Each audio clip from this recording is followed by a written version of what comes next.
Hello good morning student. तो देखो हम जो अब बात करेंगे, आज बात करेंगे सेक्शन फॉर्मूले पे। यहाँ से 3 नंबर में एक क्वेश्चन आता ही आता है, ठीक। और मान लो चलो आगे आया भी नहीं 3 नंबर का क्वेश्चन, तो इसका सेक्शन फॉर्मूले का आगे यूज है। यूज किस तरीके से है, सेक्शन फॉर्मूला है क्या, उस पर बात कर रहे हैं। तो मान लो तुम्हारे पास एक प्लेन है, प्लेन वो एरोप्लेन नहीं, ठीक है, कोऑर्डिनेट प्लेन। ये है एक्स, ये वाला वाई, और ये वाला तुम्हारा क्या है, जेड है। मान लो तुमने इस पे एक पॉइंट लिया पी और एक पॉइंट ले लिया मान लो क्यू। ये तुमने पॉइंट लिया है, तो इसको इससे मिला देंगे, पॉइंट को इसको इससे मिला दो, कोई दिक्कत तो है ही नहीं, ठीक। तो ये है तुम्हारे पास क्या, ओ ओ क्यू और ओ पी, ये लाइन होगी। फिर हमने पी और क्यू को भी मिला दिया, तो ये भी तो लाइन होगी तुम्हारी, पी और क्यू। तो यहाँ पर क्या है, पी के अपने कोऑर्डिनेट है, मान लेते हैं हम यहाँ पर कितने हैं इसके, x1 y1 और ये z1, ये वाला x2 y2 और ये z2। तो ये जो p और q है, इसको हमने डिवाइड किया इंटरनली। इंटरनली किसी भी पॉइंट पे कह सकते हैं, मान लो मैंने ये वाला पॉइंट कह दिया, इस पॉइंट को मैंने नाम दे दिया कितना, r। अब इस r के अपने कोऑर्डिनेट होंगे, तो मैंने इसको नाम दे दिया x y और ये z, ठीक। जब ये डिवाइड किया तो डिवाइड ये किस में हुआ, मान लो एक रेशियो आया, p और r की जो डिस्टेंस है वो m1, r और q की डिस्टेंस है वो मैंने कह दी कितनी, m2। ये तुम्हारा रेशियो में डिवाइड हो गया। ये लाइन p q दो पार्ट में डिवाइड हो गई, जिनका रेशियो क्या है, m1 m2 है, ठीक। तो अब बात करते हैं ये x y z क्या हमें गिवन हो गए, नहीं ये गिवन नहीं हो, गिवन तो होगा p और q, x और y तो हमें निकालने होंगे, ठीक है। जब हम इनको निकालेंगे तो उसके लिए फॉर्मूला है हमारे पास x equal to m1 x2 plus x1 m2 या m2 x1 अपॉन में m1 प्लस m2। y बराबर है हमारे पास m1 y2 plus y1 m2 upon m1 m2। z बराबर है m1 z2 plus z1 m2 upon m1 plus m2। अब देखो यहाँ पर मान लो तुम क्या करते हो, पॉइंट तो यही रखते हो, पी और क्यू ही रखते हो, तुम इसका रेशियो चेंज कर देते हो। मान लो m1 की जगह m2 आ गया, m2 की जगह m1 आ जाएगा। तो यहाँ पर ये वाला रेशियो क्या m1 है, तो इसके साथ मल्टीप्लाई होगी इन वाले की, और इसके साथ मल्टीप्लाई होगी इस वाले रेशियो की। इस चीज को ऐसे ध्यान रखना, ठीक है।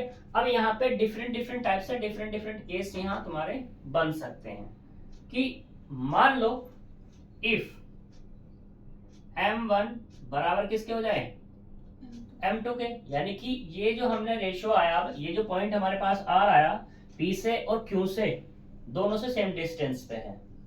p और q के बीच की, p और r के बीच की भी डिस्टेंस सेम है, और r से q की भी है, या ऐसे कह सकते हो p और q के मिडिल में ये हमारे पास पॉइंट आया है। तो उस केस में हम जो निकालेंगे x, वो क्या निकलेगा देखना जरा, x बराबर m1 m2, हमने इसको नाम दे दूं, मैं m कह दूं, कह सकते हैं। तो यहाँ पर m आएगा, यहाँ पर m आएगा, यानी कि m x2 plus m x1 upon m1 sorry m plus m, ऊपर से m कॉमन आ जाएगा, तो कितना मिला, x1 प्लस x2 अपॉन में कितना आएगा 2, m से m डिवाइड हो जाएगा, तो कितना आएगा, x बराबर कैंसिल हो जाएगा, यहाँ से x बराबर आया x1 प्लस x2 अपॉन 2। यहाँ तक कोई प्रॉब्लम नहीं है, ठीक। ऐसे ही तुम्हारा क्या हो जाएगा, y निकल जाएगा। अब y सिमिलरली अगर मैं बात कर दूं यहाँ से, तो y कितना आ जाएगा तुम्हारे पास, y1 प्लस y2 अपॉन 2, और z बराबर कितना आएगा, z1 प्लस z2 अपॉन 2। क्या ही दिक्कत है कोई प्रॉब्लम। नेक्स्ट पे हम बात करते हैं कि अब हमारा जो ये रेशियो था, इफ m1 रेशियो m2 बराबर कितना हो जाए, लैम्डा रेशियो 1 में हो जाए, लैम्डा रेशियो 1, तो m1 की जगह क्या है, लैम्डा, और m2 की जगह क्या है, तो रख लो यहाँ पर x बराबर m1 कितना था हमारे पास, लैम्डा, इंटू कितना है x2 plus 1 into x1 upon में कितना 1 प्लस लैम्डा, तो यहाँ से क्या मिल जाएगा ये हमें, ये मिलेगा x plus lambda x2 upon 1 plus lambda. ऐसे ही तुम्हारा y निकल जाएगा, y बराबर कितना होगा, y plus lambda y2 upon 1 plus lambda, और z बराबर भी कितना आएगा तुम्हारे पास, z प्लस लैम्डा z2, ये z1 होगा, ये वाला, ये x1, ये y1, ये वाला z1 अपॉन 1 प्लस लैम्डा। कोई दिक्कत भाई, x1 तो x1 ही रहने वाला है, ये x थोड़ी ना हो जाएगा हमारा, ठीक है ना। तो x1 और यहाँ पे x2 into lambda, lambda x2 कह दो या x2 लैम्डा कह दो, कोई दिक्कत वाली बात नहीं है, सेम प्रोसीजर यहाँ पे होगा, कोई दिक्कत यहाँ तक। फिर हम आगे चलते हैं। ये तो बात हुई किसकी, इंटरनली की, कि जब हमारे पास ये पी क्यू को आर इंटरनली इंटरसेक्ट कर रहा है, ये डिवाइड कर रहा है, तब तो ये केस। इफ, दूसरा केस यहाँ पे लगा देते हैं हम, कि इफ आर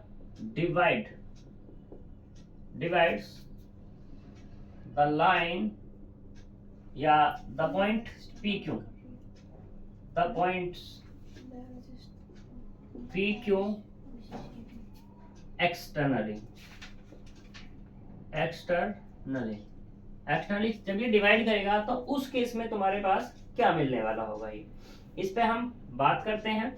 तो ये तुम्हारे पास होगा M1 M2 ही होगा, तो कुल मिलाकर के बस बात इतनी सी होगी। यहाँ पे क्या मिला मुझे, x बराबर M1 X2 plus M2 X1 मिला है, M2 X1 मिला, तो M1 X2 माइनस के M2 X1 अपॉन में M1 माइनस के M2 हो जाएगा, ठीक है। इसमें और इसमें क्या चेंजेस है, बस माइनस का ही है और यही रहने वाला है। y बराबर कितना आ जाएगा, यहाँ से ये हो जाएगा M1 Y2 माइनस के M2 Y1 upon M1 minus M2। ऐसे तुम्हारा z बराबर होगा यहाँ पे M1 Z2 minus M2 Z1 upon में M1 माइनस के M2, ठीक।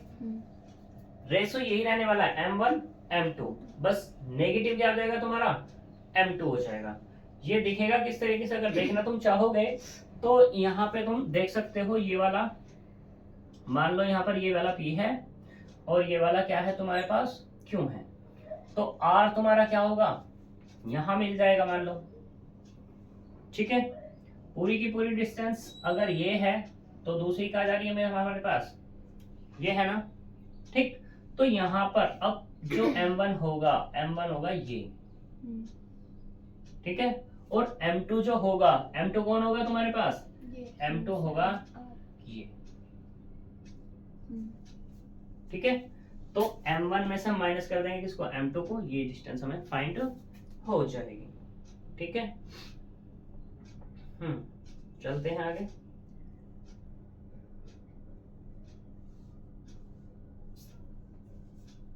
इसने तो बस नेगेटिव बोला हुआ है, बट ऐसा कुछ होता नहीं। आगे चलते हैं हम। फिर centroid of a triangle and centroid of a tetrahedron, इसे करो जल्दी से।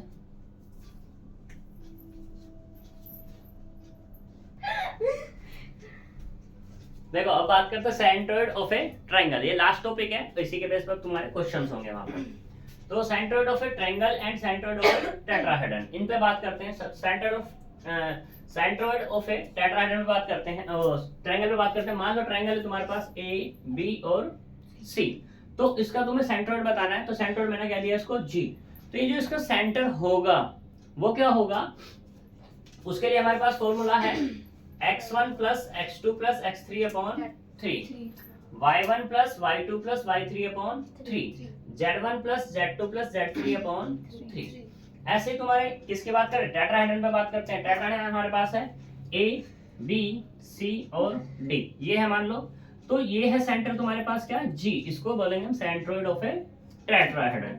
तो ये जो G निकलेगा तुम्हारे पास वो क्या होगा, तुम्हारे पास वो होगा x1 plus x2 plus x3 plus x4 upon 4, y1 plus y2 plus y3 plus y4 upon 4, z1 plus z2 plus z3 plus z4 upon 4। ठीक है, तो ये तुम्हारे पास क्या हो जाएगा, सेंटर डिफाइन करने का तरीका हो जाएगा। अब इन पर कुछ क्वेश्चंस देख लेते हैं कि क्वेश्चन किस तरीके से इंटरनली एक्सटर्नली वगैरह वगैरह का। तो यहाँ पर है हमारे पास एग्जाम्पल नंबर 5 पे बात कर लेते हैं।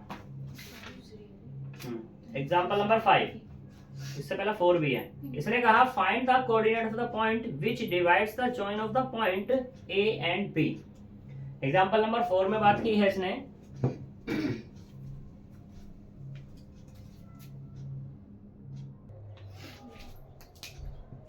देखो एग्जाम्पल नंबर 4,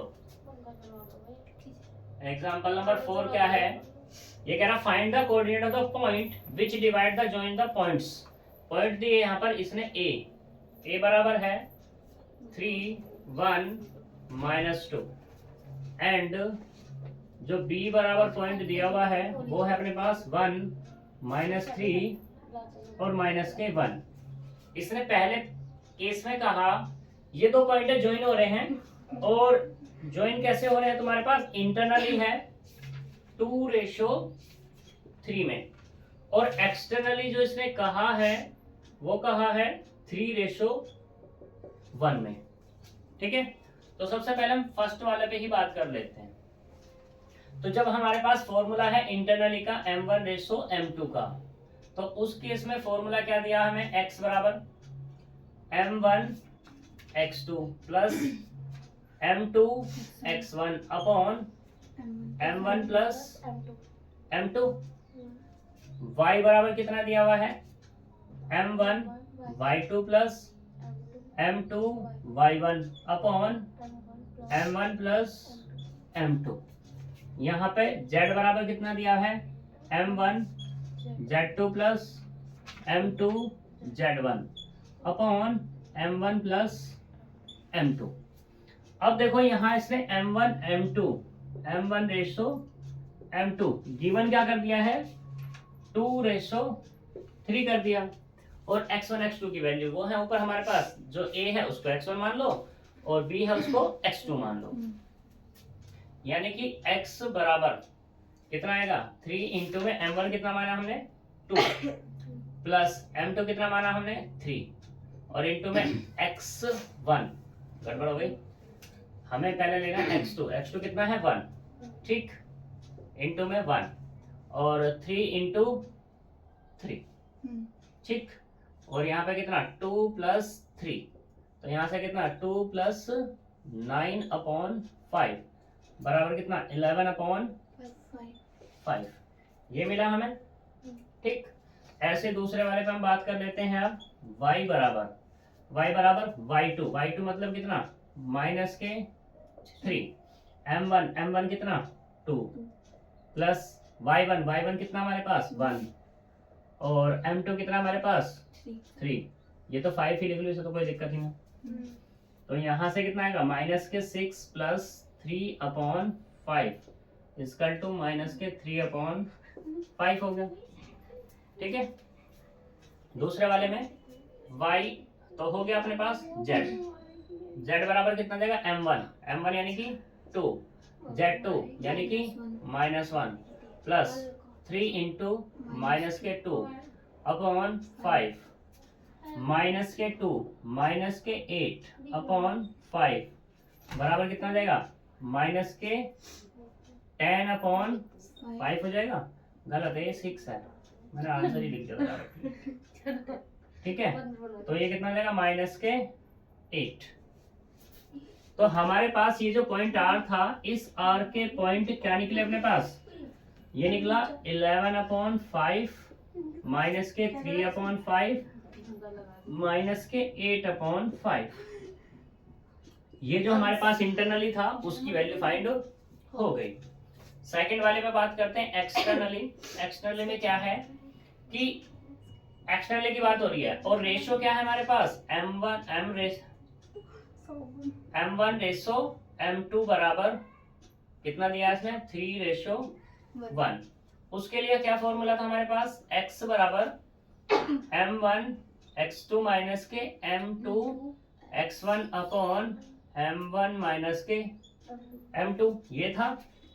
y की अगर बात करें तो m1 y2 minus m2 x1 upon x1 नहीं y1 अपॉन में कितना m1 माइनस के m2। z की अगर बात करते हैं तो z बराबर m1 z2 माइनस के m2 z1 अपॉन में m1 माइनस m2। ठीक है, तो रख दो इनकी वैल्यूज। जब वैल्यूज रखेंगे तो कितना आएगा, x बराबर m1 कितना ले रहे हैं हम 3 इंटू में वैल्यू तो वही रहेंगे हमारे पास। x2 की वैल्यू कितनी है यहां से 1 माइनस m2 कितना हमारे पास 1, x1 कितना हमारे पास 3 अपॉन 3 माइनस 1 तो कितना मिलेगा 3 माइनस के 3 अपॉन में 2 0 अपॉन 2 बराबर कितना 0। कोई दिक्कत next y equal to y बराबर कितना लेंगे यहाँ से माइनस के 3। ठीक है, m1 कितना हमारे पास 3 है माइनस और m2 यानी कि 1 y1 कितना 1 अपॉन में कितना 2 ही लिख लो इसको। तो यहाँ पर डायरेक्टली अब तो माइनस के 9 माइनस के 1 अपॉन 2 इक्वल टू माइनस के 5। सही है, z बराबर ले लो। z बराबर कितना आएगा m1 यानी कि 3, z2 कितना हमारे पास माइनस के 1 माइनस m2 कितना है 1, z1 कितना हमारे पास माइनस के 2 अपॉन 2 बराबर माइनस 3 प्लस के 2 अपॉन में 2 बराबर माइनस के 1 अपॉन 2। तो पॉइंट क्या मिल गया अपने पास, पॉइंट मिल गया अपने को 0 माइनस 5 और माइनस के 1/2 जो एक्सटर्नली डिवाइड हो रहा था। ठीक है, फिर यहाँ पे है एग्जाम्पल नंबर 5। चलो देखते हैं इसको भी।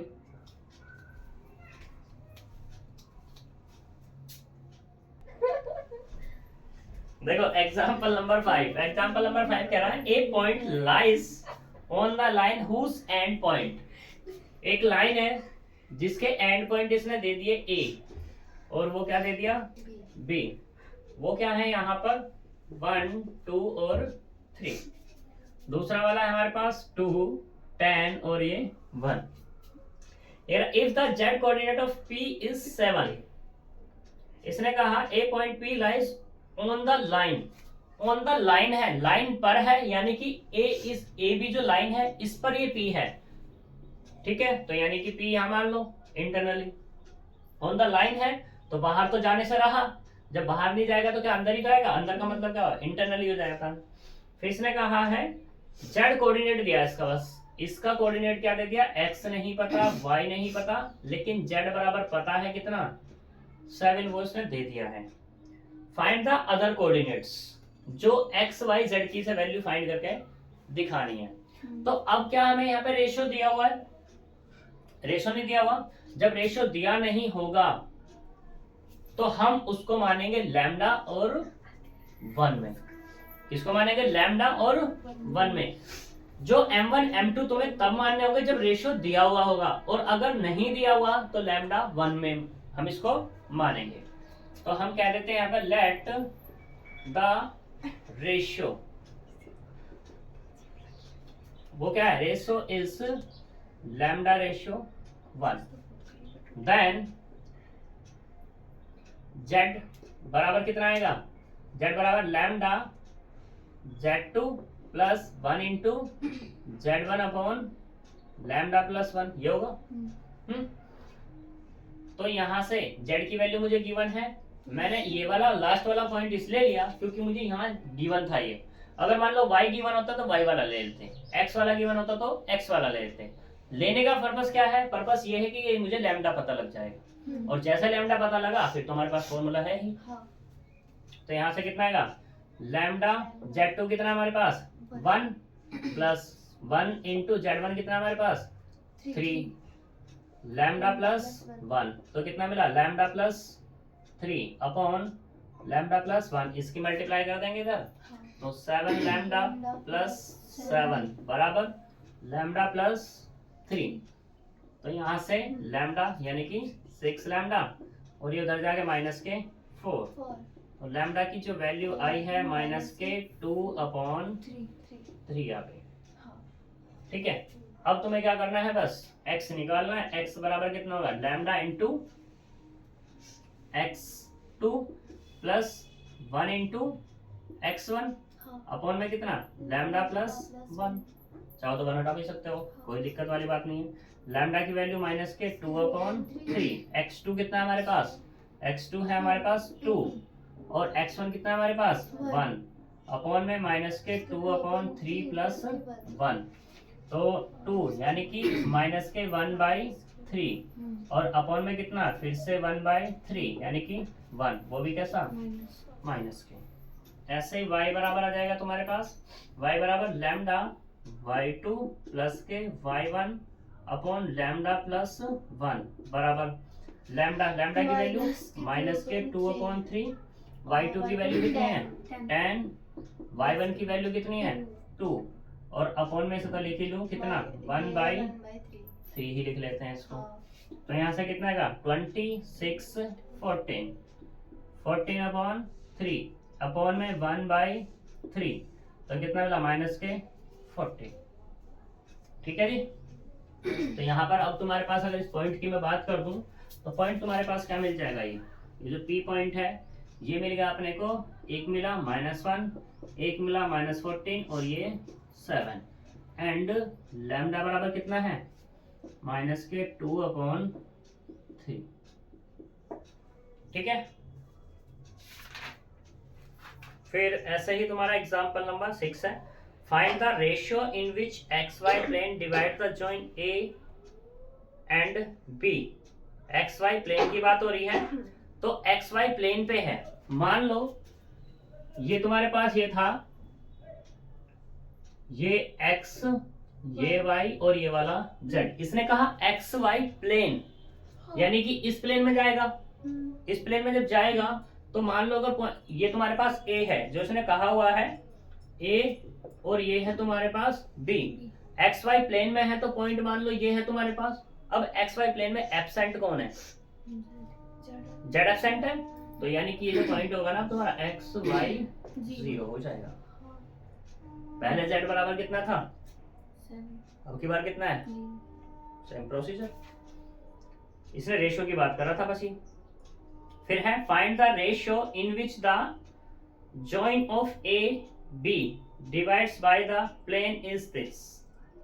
प्लेन की बात करना है, also find the coordinate of this, यानी कि कहने का मतलब ये है जब तुम्हारे पास इस वाले क्वेश्चन में 6 वाले एग्जांपल की अगर मैं बात करूं तो x निकलेगा तुम्हारा कितना lambda x2 plus x1 upon lambda plus 1, y निकलेगा lambda y2 plus y1 upon lambda plus 1, z बराबर lambda z2 plus z1 upon कितना आएगा लैम्डा प्लस के 1, ये निकल जाएगा।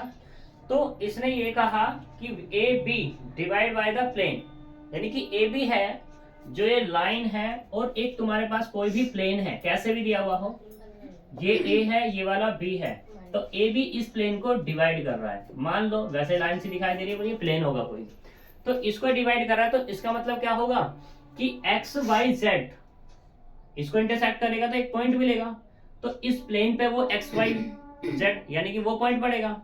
तो यहाँ पर जो ये प्लेन गिवन है ना, कौन सा प्लेन है इसमें, यहाँ पर ये है 2x प्लस के 2y माइनस 2z बराबर 1, तो इसमें ये एक्स वाई जेड रख दोगे तो यहाँ से तुम्हें लैम्डा फाइंड हो जाएगा, और जब ये लैम्डा फाइंड होगा तो लैम्डा की वैल्यू कितनी आएगी 5/7, ये हो जाएगा। फिर इसने कहा also find the coordinate find करना है, कोऑर्डिनेट फाइंड करने के लिए पास तुम्हारे पास एक्स वाई जेड है, लैम्डा इसी में से रखना है, हो जाएगा। तो ये तुम्हारा खत्म, ठीक है। और रहे क्वेश्चंस की बात, क्वेश्चन भी बिल्कुल इसको डिक्टो ऐसे ही है यहाँ पर, सही। तो अब ये तुम्हारा यहाँ पर चैप्टर खत्म होता है। कल हम बात करेंगे next chapter, chapter number 2, direction, cosine and projection. Direction, cosine and projection important chapter है। क्वेश्चन तो 3 नंबर का यहाँ से आएगा ही आएगा, लेकिन ये डायरेक्शन, कोसाइन और प्रोजेक्शन तुम्हारे निकालने आने चाहिए, क्योंकि जब तुम पहुंचोगे किसमें, थर्ड सेमेस्टर में पहुंचोगे। थर्ड सेमेस्टर में तुम्हारी एक बुक है fluid dynamics, sorry fluid dynamics नहीं, वो तुम्हारी है मैकेनिक्स। फ्लूइड डायनामिक्स तो एमएससी में पहुंच गया मैं। तो यहाँ पर क्या है तुम्हारी मैकेनिक्स है। मैकेनिक्स में प्रोजेक्शन फाइंड करने के लिए आते हैं, ठीक है। कोसाइन भी, direction cosine, direction ratios and projections, ये फाइंड करने के लिए हम आते हैं। फिर वहाँ बच्चे ऐसे बैठ कर देखते हैं चल क्या रहा है, क्योंकि यहाँ तो पता नहीं होता कि डायरेक्शन कोसाइन क्या है, प्रोजेक्शन क्या है और रेशोज क्या है। तो इसलिए उस चैप्टर को अच्छे से भी पढ़ना है। तो मिलेंगे नेक्स्ट वीडियो में, मिलते हैं, बाय बाय। बताना